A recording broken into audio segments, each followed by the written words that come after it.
ஓம் சத்குருவே சரணம். வாத்தியார் மகராஜ்க்கு ஜெய். குருவருளால் கால ரகசிய பதிவேட்டில் பார்க்கக்கூடிய விஷயமானது ஆருத்ரா அபிஷேகம். அதோட கால அம்சங்கள் இந்த குரோதி ஆண்டில் எப்படி வந்திருக்கு பார்த்துட்டு அதோட பலன்கள் என்ன அப்படின்ற ஒரு விஷயத்தை நம்ம பார்த்துக்குவோம். பொதுவாகவே இந்த மாதிரி வரக்கூடிய விசேஷமான பண்டிகைகள் காலங்கள் எல்லாமே நம்ம எப்படியும் யூட்டிலைஸ் பண்ணிக்குவோம்.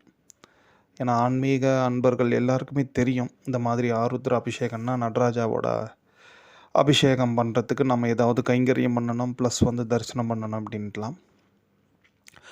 பட் இப்போது அந்த காலம் அட் ப்ரெசண்ட் ஒவ்வொன்றும் ஒவ்வொரு அபிஷேகம் ஒவ்வொரு பண்டிகைகளும் ஒவ்வொரு விதமான கால அம்சங்களோடு தானே அமையும்.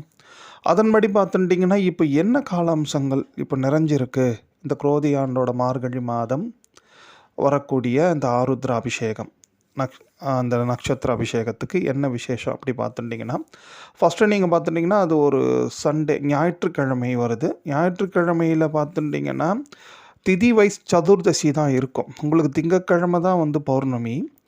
ஸோ சதுர்தசி ஒரு வளமான திதி. அது மட்டும் இல்லாமல் அது மானசீக பூஜைக்கு ரொம்ப ஒரு ஆப்டான திதின்ட்டு சொல்லுவார் வாத்தியார். அவ்வளோ ஒரு விசேஷமானது தான் இந்த சதுர்தசி. சரி, ஃபஸ்ட்டு ஒரு பெரிய விஷயத்தை எடுத்துக்கணும். அந்த ஆதிரை திருநக்ஷத்திரம் அன்றைக்கி ஒரு 11:30 மணிக்கு மேலே தான் வரும், பகல் பொழுதில். நிறைய சிவாலயங்களில் உங்களுக்கு காலையில் அபிஷேகம் பண்ணுறாங்க வச்சுங்களேன். இந்த ஞாயிற்றுக்கிழமை காலையில் அபிஷேகம் பண்ணுறாங்கன்னா அப்போ மிருகசிரீஷம் திருநக்ஷத்திரம் தான் இருக்கும். சரி, இது ஆருத்ரா அபிஷேகம் தானே அப்படின்ட்டு நிறைய பேர் யோசிக்கலாம். இது அதை ஒட்டி வர மிருகசிரீஷம் திருவாதிரை இதெல்லாம் இந்த விண்மீன் கூட்டத்தில் ஒரே மாதிரி இருக்கும். ஒரு விண்மீன் கூட்டங்கள், அது ஓரியன் அப்படின்ட்டு சொல்லக்கூடிய ஒரு விண்மீன் கூட்டத்தில் இருக்கக்கூடிய நட்சத்திர மண்டலங்கள். அதுதான் நம்ம இங்கே இந்த மிருகசிரீஷம் திருவாதிரை அந்த மாதிரி பக்கத்தில் தான் இருக்கும். அது ஒன்றும் பிரச்சனை இல்லை. பட் ஆனால் ஒரு பெரிய நமக்கு என்ன நடக்க போகுது, என்ன கிடைக்கும் அப்படின்ட்டு பார்த்துட்டிங்கன்னா, இந்த மிருகசிரீஷம் திருநக்ஷத்திரத்தோட அதிபதி அப்படி பார்த்துட்டிங்கன்னா சந்திர பகவான். அவரோட பர்த் ஸ்டாரும் மிருகசிரீஷன் தான். சரி, சந்திரன் தான் அந்த நட்சத்திரத்துக்கு அதிபதி. ஒன்று.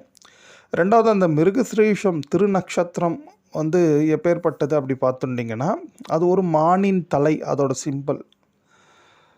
ஏன் அதுக்கு மான் அப்படி வச்சுருக்காங்க அப்படி பார்த்துட்டிங்கன்னா, இந்த மான் நீங்கள் அதோட ஆக்டிவிட்டீஸ் பாருங்கள், அதோடய செயல்கள் எல்லாம் நீங்கள் பார்த்தீங்கன்னா தெரியும். அது தண்ணி குடிச்சுட்டே இருக்கும். திடீர்னு தலையை தூக்கி பார்த்துட்டு ஒரு மிரட்சியை அப்படி பார்க்கும்.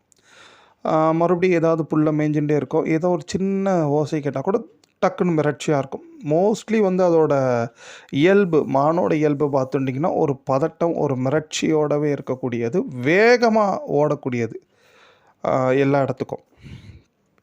சுவாமி தன்னோட சிவபெருமான் பார்த்துட்டிங்கன்னா ஒரு கையில் மழுவும் ஒரு கையில் மானம் வச்சுருப்பார் பாருங்க.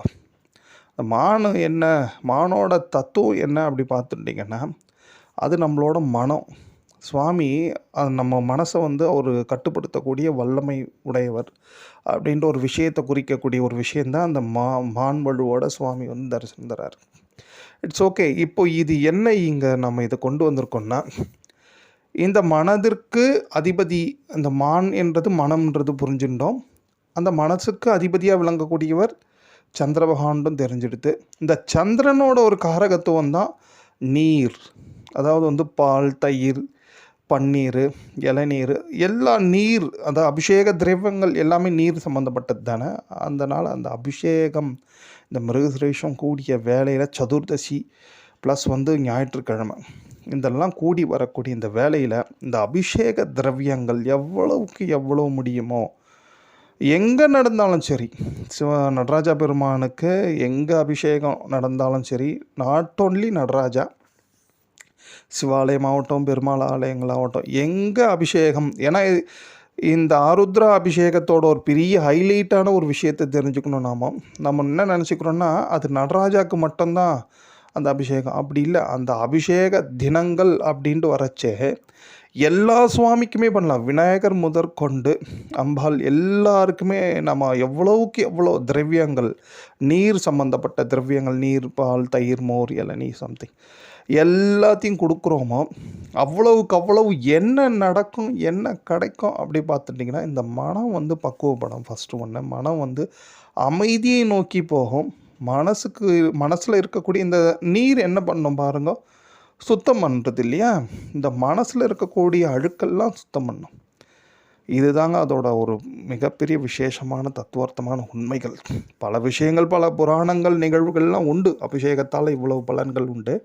பட் ஆனால் அடிப்படையான விஷயம் இப்போ இந்த காலகட்டம், இந்த குரோதியானில் மிருகசிரீஷம் திருநக்ஷத்திரம் கூடிய வேலையில் ஞாயிற்றுக்கிழமை சதுர்தசி இவ்வளவும் காலம் கூடி இருக்கிற வேலையில் நாம் இப்படி ஒரு அபிஷேகத்துக்கு ஏற்பாடு பண்ணுறோம், அபிஷேகத்துக்கு உதவி பண்ணுறோம், கைங்கரியம் பண்ணுறோன்னா நம்ம மன தூய்மை மட்டும் அடைவது அல்லாமல் மனசுக்கு அமைதி ஆனந்தம் நிச்சயமாக கிட்டும்.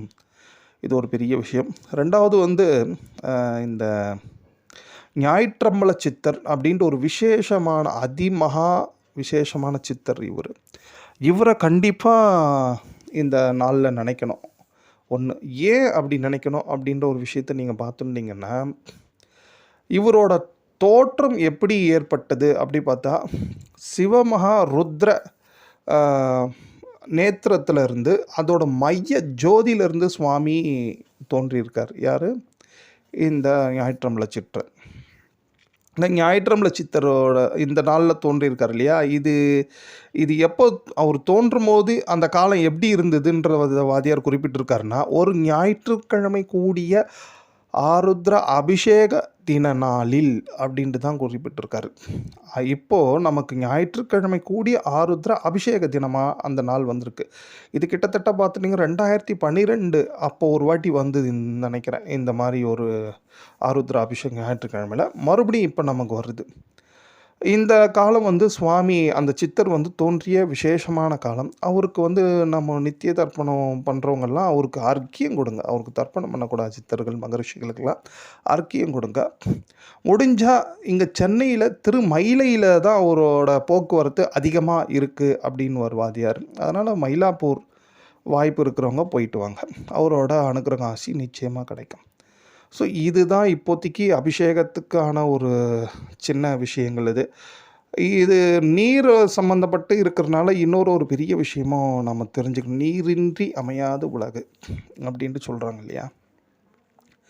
இந்த நடராஜா யார் அப்படி பார்த்தாச்சுனாலே ஒரு உயிர், நம்மளோட உயிர் அவர். அப்பனும் அம்மையும் அவருன்றாங்க. உயிர் துடிப்பு. ஓகேவா. இந்த உயிர் வந்து நமக்குள்ளே தான் இருக்குது இல்லையா. அந்த உயிரை இது வரைக்கும் யாரும் பார்க்கல. பட் ஆனால் உயிரை ஓரளவுக்கு உணர்வதற்கான வாய்ப்புகள் சித்தர்கள் நிறைய கொடுத்துட்டு போயிருக்காங்க. அந்த உயிர் வந்து உணர்வு பெற அந்த உயிரை வந்து நம்ம உணரணும் அப்படின்னா நமக்குள்ளேயே ஒரு நீர் ஒன்று இருக்குது. அந்த உத்தமமான நீரை வந்து நாம் எப்போ பயன்படுத்த ஆரம்பிக்கிறோமோ இந்த உயிர் உணர்வு அதிகப்படும். இதை காகாபுஜண்டர் ஞானத்தில் வந்து சுவாமி காகாபுஜண்டர் சித்தர் அழகாக எழுதி வச்சுட்டுலாம் போயிருக்காரு. ஆனால் இதெல்லாம் வந்து நம்ம குரு மூலியமாக கற்றுக்கிறது ரொம்ப உத்தமம். தான் தோன்றித்தனமாக பண்ணுறச்சே நிறைய பிரச்சனைகள் வரும் வச்சுங்களேன்.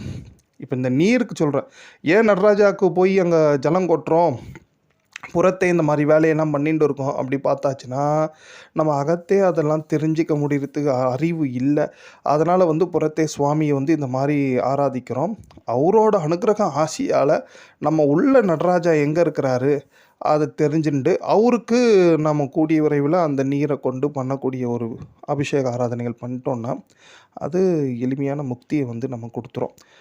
இப்போதைக்கு நம்ம புறத்தே இருக்கக்கூடிய இந்த சுவாமி அலங்காரம் கைங்கரியம் இதெல்லாம் பண்ணிகிட்டே வரோச்சே குருவர்களால் நம்ம உள்ளே இருக்கக்கூடிய நடராஜாவையும் நம்ம சீக்கிரமாக பார்க்கலாம். ஓம்.